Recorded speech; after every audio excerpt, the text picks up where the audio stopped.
तारीख थी 28 दिसंबर 2022। सुबह के लगभग 6 बज रहे थे।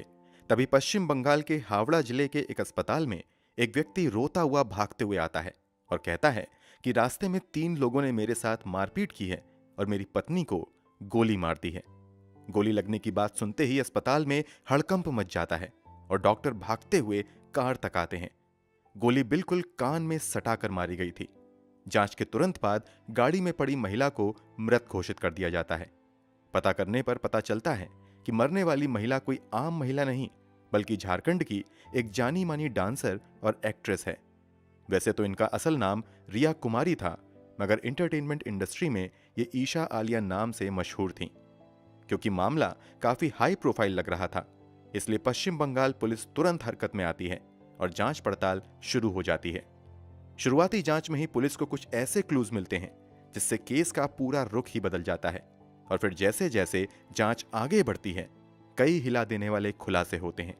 पुलिस वालों को पहले जो कहानी सुनाई गई थी, हकीकत उससे बिल्कुल अलग और खौफनाक थी।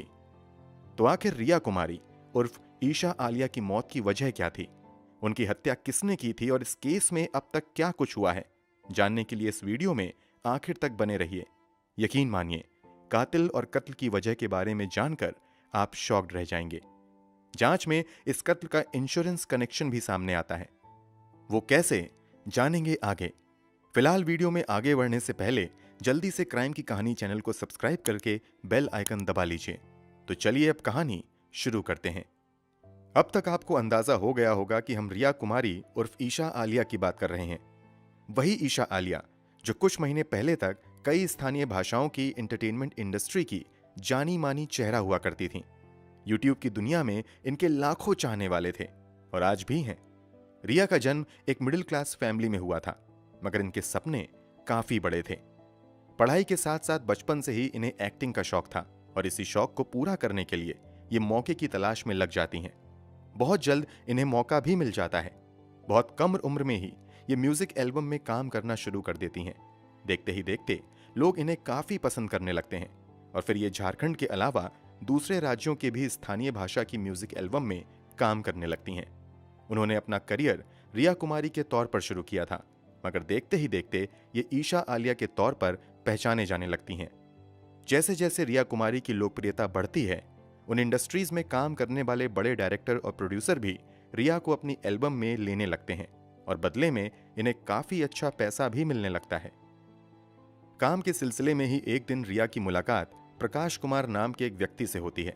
बातचीत के बाद पता चलता है कि प्रकाश कुमार झारखंड फिल्म इंडस्ट्री का एक जाना माना फिल्म और म्यूजिक एल्बम प्रोड्यूसर है। काम के सिलसिले में प्रकाश कुमार एक दिन रिया को मिलने के लिए बुलाता है। बातचीत के बाद रिया प्रकाश कुमार के म्यूजिक एल्बम में काम करने के लिए राजी हो जाती है। इसी काम के दौरान दोनों की मुलाकात रोज रोज होने लगती है और फिर देखते ही देखते यही रोज रोज की मुलाकात प्यार में बदल जाती है। कुछ समय बाद रिया कुमारी प्रकाश से शादी भी कर लेती हैं। रिया ने काफी सपने संजोकर प्रकाश को अपना हमसफर चुना था, मगर शादी के बाद नई जिंदगी की शुरुआत में ही रिया को पता चलता है कि उसके साथ बहुत बड़ा धोखा हुआ है। दरअसल प्रकाश पहले से शादीशुदा था और उसके 3 बच्चे भी थे, मगर वो रिया से इस बात को छुपाए रखता है और धोखे से रिया को अपनी दूसरी पत्नी बना लेता है। कमाल की बात तो ये थी कि इसने अपनी पहली पत्नी को तलाक भी नहीं दिया था। शुरू में इस बात को लेकर रिया और प्रकाश में काफी झगड़ा होता है और रिश्ते बिगड़ जाते हैं, मगर एक समय बाद दोनों का रिश्ता सामान्य होता है। रिया को लेकर प्रकाश झारखंड को छोड़कर कोलकाता में रहने लगता है। यहीं रहते हुए रिया बतौर डांसर अपने करियर को आगे बढ़ाती है और एक के बाद एक कई रीजनल लैंग्वेज की म्यूजिक एल्बम में काम करती रहती है। यूट्यूब की दुनिया में भी इन्हें काफी लोकप्रियता हासिल होती है। रिया का प्रोफेशनल करियर भी काफी अच्छा चल रहा था और पर्सनल लाइफ में भी चीजें कुछ हद तक सुधर चुकी थीं। अब रिया एक बच्चे की मां भी बन चुकी थी। रिया ने एक बेटी को जन्म दिया था। इन दोनों की जिंदगी कुल मिलाकर ठीक ठाक चल रही थी, मगर 2022 के अंत में सब कुछ बदल जाता है।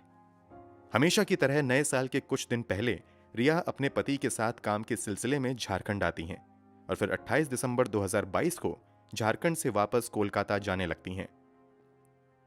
रिया और प्रकाश कोलकाता अपने घर पर पहुंच पाते उससे पहले एक हिला देने वाला दावा करते हुए प्रकाश कुमार भागते हुए हावड़ा जिले के ही एक अस्पताल पहुंचता है।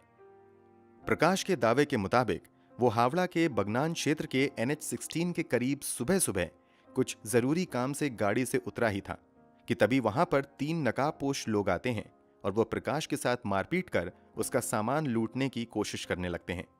ये सब कुछ होता देख गाड़ी में बैठी रिया अपनी 3 साल की बेटी को गाड़ी में ही छोड़कर गाड़ी से नीचे उतरती है और प्रकाश की मदद करने के लिए आ जाती है। प्रकाश के बयान के मुताबिक वो तीनों गुंडे लूटपाट करने की कोशिश करते हैं और उसे बुरी तरीके से मारते हैं। ये सब देखकर रिया बीच बचाव करने आती है। जब रिया बदमाश को रोकने की कोशिश कर रही थी तभी एक बदमाश अपनी बंदूक निकालता है और रिया को गोली मार देता है। प्रकाश के मुताबिक उसके साथ ये लूटपाट की घटना सुबह के लगभग 5:30 से 6 बजे के बीच हुई थी। बकौल प्रकाश, रिया को गोली गाड़ी के बाहर मारी गई थी, इसलिए गोली मारते ही जब गुंडे भाग जाते हैं तो वो रिया को गाड़ी में डालता है और अस्पताल की तलाश में लग जाता है।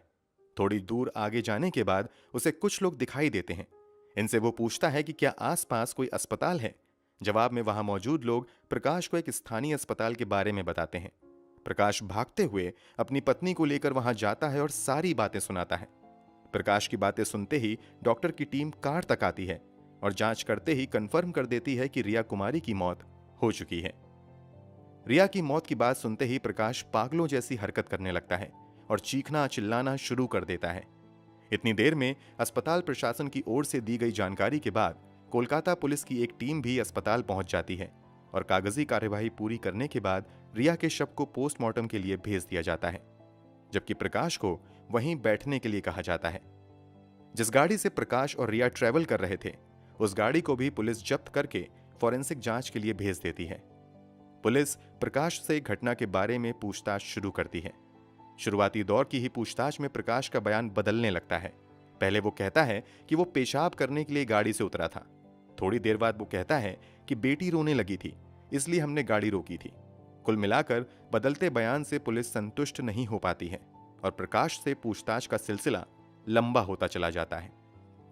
पूछताछ में प्रकाश पुलिस वालों को बताता है कि जैसे ही वो गाड़ी से उतरा अचानक से 3 लोग आए और वो उससे मारपीट करने लगे।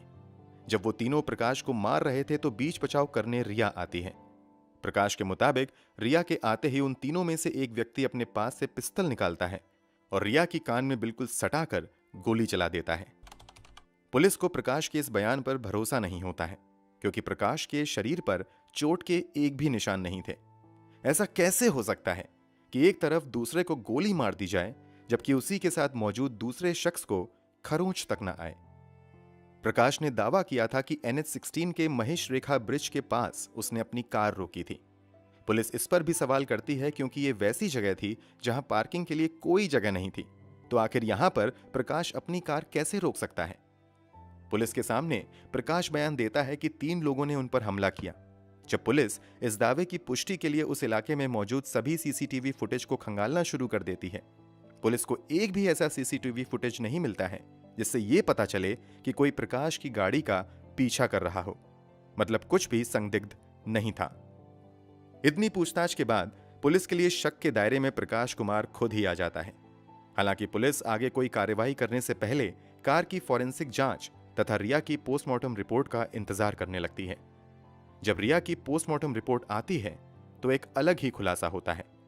प्रकाश के मुताबिक 3 लोगों ने उन पर सुबह के लगभग 6:30 बजे के आसपास हमला किया था, मगर पोस्टमार्टम रिपोर्ट में दावा किया जाता है कि रिया को कम से कम रात के 1 से 2 बजे के बीच ही गोली मारी गई है।